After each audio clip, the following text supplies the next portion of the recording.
Sir, प्रधानमंत्री नरेंद्र मोदी की रूस यात्रा के दौरान दोनों देशों के द्विपक्षीय संबंधों में और कितनी प्रगाढ़ता आई? नीरज जी, देखिए, जहाँ भारत और रूस के संबंध की बात आती है, ये नई तो है नहीं। इसमें तो हम मतलब हमेशा कहते रहे हैं कि रूस जो है भारत का बहुत पुराना और सबसे विश्वस्त सहयोगी रहा है।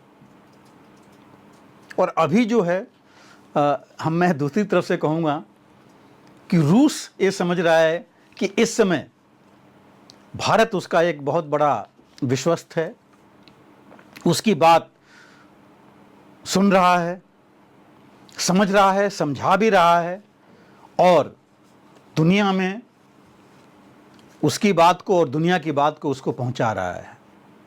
सही राय दे रहा है, निष्पक्ष राय दे रहा है और दोनों के हित में जो राय है, उसके अंदर जो भी बिंदु हैं जिससे दोनों का फ़ायदा हो सकता है, वह उनको बता रहा है। और यही कारण है कि देखिए, हमारे प्रधानमंत्री 3 महीने में वहाँ पर दूसरी बार विजिट किए हैं। 10 सालों में, 8 सालों में आप देखिए, पिछले 10 सालों में 7 बार जा चुके हैं रूस में। तो यही खुद दर्शाता है कि कैसे आपसी संबंध हैं। और अभी ऐसा नहीं है कि ये जो ब्रिक्स के लिए ही गए हैं, ब्रिक्स विजिट तो थी ही, उससे पहले गए थे, हम सब जानते हैं। सिर्फ रूस में नहीं गए, यूक्रेन में भी गए और दोनों जगह बोल के आए कि नहीं, हम शांति चाहते हैं, आगे बढ़ाना चाहते हैं बातें। जहाँ तक अभी समिट का सवाल है, जैसे ब्रिक्स में हम सबको पता है कि 36 देश, 22 तो एजिटेड हेड्स थे, 14 और थे, 36 देश रिप्रेजेंट किए गए थे। बहुत बड़ी, बहुत महत्वपूर्ण था ये रूस के लिए, खासकर पुतिन के लिए। और उसमें हमारे प्रधानमंत्री का जाना, शी जिनपिंग का तो जाना था ही, चीन के राष्ट्रपति का। उन्होंने खुद बोला है, पुतिन ने, कि वो बहुत महत्वपूर्ण है आना। और जिन शब्दों का इस्तेमाल कीजिए, देखिए, उन्होंने कहा कि आप तो हमारी चीज़ें, हमारी भावनाएं बिना इंटरप्रेटर के समझ लेते हैं। तो एक बहुत बड़ी चीज़ है। इससे अंदाज़ा लगाया जा सकता है कि दोनों के संबंध कैसे हैं। और सिर्फ देश के नहीं, पर्सनल संबंध भी हैं। हमेशा पुतिन कहते हैं कि हमारे सबसे बड़े मित्र हैं मोदी। तो ये माहौल था जिसमें कि हमारे प्रधानमंत्री वहाँ गए हैं। और बाकी तो माहौल हम जानते हैं कि जो युद्ध का वातावरण है, उसके बारे में पहले काफ़ी बातें हो गई हैं। लेकिन जो हमारी आर्थिक और सामरिक, इकोनॉमिक और मिलिट्री टाइज हैं रूस के साथ, वो टाइम टेस्टेड हैं और उनको हमारी ज़रूरत है, हमें उनकी ज़रूरत है। भारत जो अपना स्ट्रेटेजिक इंडिपेंडेंस की बात करता है कि हम जो है किसी के उनके साथ नहीं हैं, बल्कि हम सबके साथ हैं, अपनी जो है रणनीतिक रिक्वायरमेंट को देखते हुए। तो उस पर भारत चल रहा है। और ऐसा नहीं है कि ये सबने अप्रिशिएट किया। जो खुद जेलेंस्की हैं, यूक्रेन के राष्ट्रपति, उन्होंने कहा कि ये नहीं होना चाहिए था।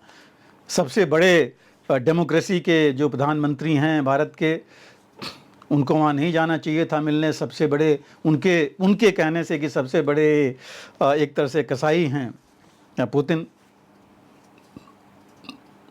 जो अमेरिका के स्टेट डिपार्टमेंट के स्पोक्स पर्सन है मैथ्यू मिलर, उन्होंने कहा है कि मोदी ने वहाँ जा कर के पुतिन को बताना चाहिए, उनके ऊपर जोर डालना चाहिए, यूक्रेन की लड़ाई और यूक्रेन की संप्रभुता और अखंडता को मेंटेन करने के लिए, कि वो यूएन चार्टर के और जो अंतर्राष्ट्रीय कानून है उसके खिलाफ जा रहे हैं। तो ये चीज़ें भी इसके साथ थीं जिसमें ये मुलाकात हुई है।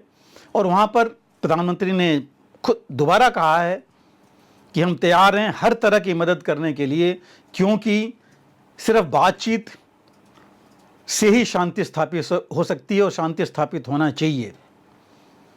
2 दिन पहले जो रूस ने आक्रमण जो बॉम्बिंग की थी कीव में, जहां 40 से 41 लोग मारे गए थे, उसमें काफ़ी बच्चे और महिलाएं थीं। और प्रधानमंत्री मोदी ने वहां जाकर बोला कि इससे बड़ा दुख भरी और कोई चीज़ नहीं है इसमें। उन्होंने जो शब्द इस्तेमाल किए कि बहुत टेरिफाइंग है बच्चों की मौत इस तरह देखना, और किसी तरह की भी जान जाना, ये बहुत दुखदाई है। तो उसमें जो है काफ़ी ये बातचीत अच्छे माहौल में रही है। दोनों ने अपना मैसेज कन्वे किया है, प्रधानमंत्री ने भी। आपसी बातचीत हुई है, दुनिया वर्ल्ड अफेयर्स के बारे में बातचीत हुई है, चाहे वो इजराइल का हमास का संघर्ष है या रूस और यूक्रेन का है, और चीन का तो है ही। जहाँ तक मैं बात कर रहा था कि देखिए बाकी देशों का, अमेरिका से ऐसा नहीं है कि हम अपने रक्षा की जो नीति या रणनीति है सिर्फ रूस के साथ हैं। हम फ्रांस से भी सामान ले रहे हैं, जर्मनी से भी ले रहे हैं, हम यूक्रेन से यूके यूनाइटेड किंगडम से भी बातचीत कर रहे हैं। अमेरिका से तो है ही, वहाँ तो बहुत ज़्यादा समझौते हुए हैं। अभी देखिए लेटेस्ट $3.5 बिलियन का जो ये प्रीडेटर ड्रोन्स का समझौता हुआ है। तो ये चीज़ें हैं जो कि साथ साथ चल रही हैं। ट्रेड और इकॉनमी भी एक बहुत बड़ा मुद्दा है भारत और रूस के बीच में। तकरीबन 66 बिलियन डॉलर, 66 बिलियन डॉलर का ट्रेड है रूस के साथ, जिसमें ये मैक्सिमम जो है रूस के फेवर में है। इंपोर्ट्स बहुत ज़्यादा हैं, एक्सपोर्ट तो सिर्फ तकरीबन 4 बिलियन डॉलर का एक्सपोर्ट है भारत का। तो आप समझ लिए कि ये कितनी बड़ी रिक्वायरमेंट है भारत की ट्रेड को बैलेंस करना। क्योंकि पहले रूपी पेमेंट था जो रूस के साथ होता था, लेकिन चूंकि एक्सपोर्ट्स बहुत कम है तो बैलेंस अभी एक तरह से काम नहीं कर रहा है। रूपी ट्रांजैक्शन रूस के साथ नहीं हो पा रहा है। लेकिन कई चीज़ों में आगे बढ़ रहे हैं। नॉर्थ साउथ कॉरिडोर जो बन रहा है, रेल रोड शिप कॉरिडोर, जो कि इंडिया भारत रूस Iran European union central Asia को जोड़ेगा, वो भी एक महत्वपूर्ण चीज़ है। अब उसको आगे बढ़ाना, और जो मैं कह रहा था ट्रेड इम्बैलेंस, वो बहुत ज़रूरी है उसके बारे में बातचीत करना। क्योंकि इतना ज़्यादा ट्रेड इम्बैलेंस अगर तकरीबन 45 से 50 बिलियन डॉलर का है तो वो भारत के लिए नुकसानदेह है। उसको कैसे आगे कम करना है, एक बहुत बड़ी चुनौती है भारत के लिए, इवन रूस के लिए है। और जो आप देखिए, अगर जहाँ तक रिलेशंस की बात है, नाटो और अमेरिका दोनों सशंकित जरूर थे कि भारत कैसे मेंटेन करेगा रिलेशनशिप, कि अमेरिका के साथ भी आ रहा है, यूरोप के साथ भी है, अरब के साथ भी है, और मुख्य है कि रूस के साथ भी है। लेकिन भारत तो पहले से काफ़ी समय से इस तरह की रणनीति लेके चल चुका है, इस पर आगे बढ़ा है और काम भी करता रहा है। अब जो भारत की रणनीति है, देखिए एक और बहुत ज़रूरी है अपने लिए कि रूस के साथ ऐसा संबंध मेंटेन करे कि ऐसा ना हो कि जो सैंक्शंस लगे हैं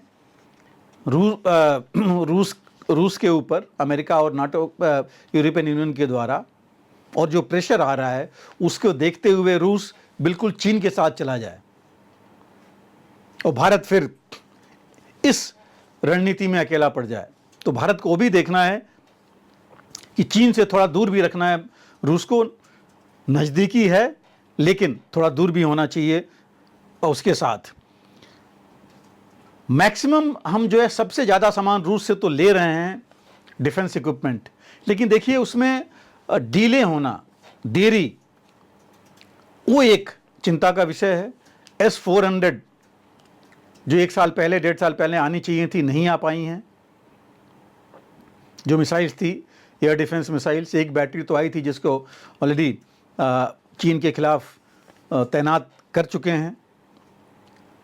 और भी जो इक्विपमेंट है उसमें भी थोड़ी मुश्किलें आ रही हैं स्पेयर पार्ट्स में, जिसके बारे में ज़रूर यहाँ बात हुई होंगी।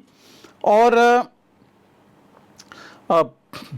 भारत तो जो रशियन रूस के भारत के कुछ लोग जिनको ज़बरदस्ती किसी तरह बहकावे में आकर के ले जाया गया और रूस के सेना के साथ लड़ने के लिए, उसके बारे में पहले भी बात हुई और उसके बारे में अभी भी है कि जो कुछ रह गए हैं उनको भी वापस आएं। सो भारत जो है रूस के साथ एक ऐसा प्रगाढ़ संबंध है, पीपल टू पीपल कांटेक्ट है, लोगों के बीच में है। उस रिश्ते उसको जो है बहुत आसानी से बहुत जल्दी ख़त्म नहीं किया जा सकता। एक दूसरे पर भरोसा है जो कायम रहेगा, रहना चाहिए। और इसके साथ भारत जो अपना स्ट्रेटजिक इंडिपेंडेंस, रणनीतिक जो अपना लेकर के रणनीतिक नीति जो बनाकर चल रहा है, वो भारत के लिए भी और बाकी देशों के लिए भी फ़ायदेमंद है। उनको सीखने की ज़रूरत है, भारत से सबक लेने की ज़रूरत है।